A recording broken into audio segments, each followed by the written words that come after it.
Alright folks, welcome to my floor. And what I'm doing in this video is I'm going to show you some of the basic mechanics behind shooting an AK long range. So basically, you've got your rifle sighted in, and you've confirmed that sight in. You're shooting good at normal distances, you've got good hand-eye coordination, and now you're ready to take the AK to long range. And when I say long range, I'm talking anything over 300 meters. I'm talking 400, 500, 600, 700. Your distance of choice, but it's anything over the standard 300 meter battle sight that this rifle has. There's some key things that you need to pay attention to. And remember that the AK is just like any other rifle out there. The fundamentals apply to this rifle just like any other rifle. You have your cheek weld, breathing, trigger control, follow through, and you need to have good consistency. One thing I suggest you guys to have, and it doesn't have to be a military style ruck like this, but it can be just a regular backpack. Take a regular backpack, that is if you have an AK that doesn't have some sort of bipod on it. Take a regular backpack, put something soft in it, like a whole bunch of clothes, rolled up blanket, something soft, and fill it up. Fill it up with that soft material, because basically the rule of thumb is you want your rifle being a hard object, you want it resting on a soft surface. That's going to give you better recoil control, and it's going to give you a lot more consistency from shot to shot.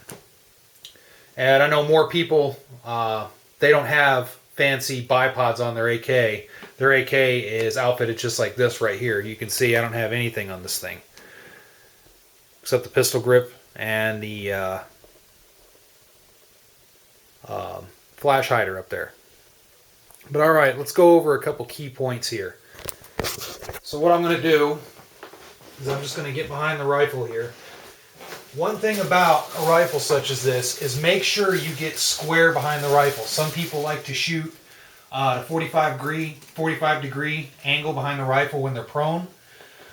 And I gotta say that, yeah, it is kind of up to the shooter, but for me, what I've noticed is when you're behind the rifle, especially a semi-automatic, when you're square behind the rifle, not only in a tactical sense you present less of a target, but your whole body is soaking up that recoil.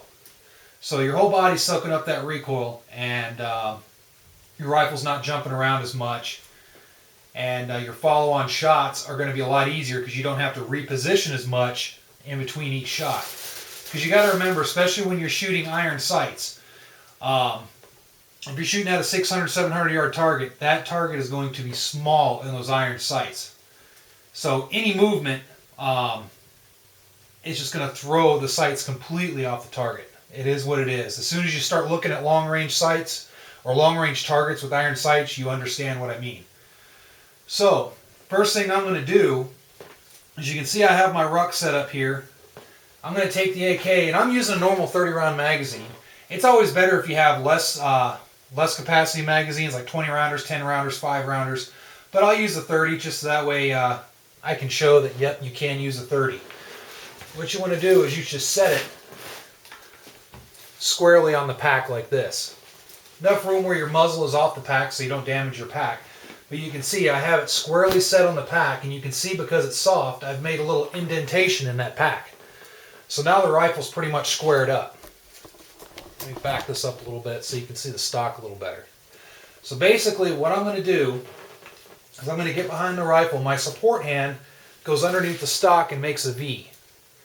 And you've seen me do this before. It's just like any other rifle. Makes a V like so. I use, if you have the bottom mounted sling swivel right here, wrap a V around that sling swivel, put it into the pocket of your shoulder, and push it in tight. Your cheek, this indentation right here on the stock, for me, it's right about there. So now I've got my cheek weld. And all I'm doing is a light grip on the pistol grip. And then I'm going to go ahead and align on target. When I'm ready to fire, of course, flip from safe to fire. And then this is where the core fundamentals come into play. Take a couple cleansing breaths, get your heart rate down, get calm. focus on what you're doing, and start prepping the trigger. Now, different triggers, there's a lot of different triggers out there. This one is more of a surplus trigger. It's almost like a 2-stage, which I really like. The Tapco G2s are a little bit different, but you just have to know your trigger.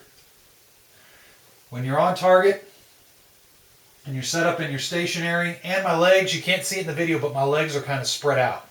Instead of together right behind me, my legs are spread out more in a 45-degree angle behind me. So just let me pretend if this is the torso, this is my torso right here, my legs are like that. That just gives me a really good stable base. Now here's my basic setup right here. I'm going to get on the trigger, take up the slack, and it's going to vary from trigger to trigger. Take up the slack, hit my natural respiratory pause, relax, squeeze the trigger, the rifle will recoil straight back, and because you're behind the rifle, it's only going to recoil a little bit. It's going to come back pretty much almost on target. Trigger stays to the rear. The rifle itself will recoil. Keep the trigger onto the rear. Get back on target.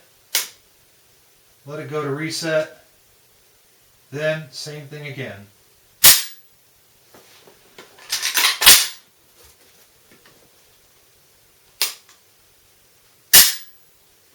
That's it. It's all follow through. And the biggest thing to remember is do not worry about recoil. Do not brace for recoil. Do not try to fight the recoil. When you brace for recoil and you fight the recoil, what's going to happen is your shot group is going to be horrible. You're going to get off target. But rest assured, you do your part, and AK will reach out and touch. So alright, thanks a lot for watching, and as always, stay safe.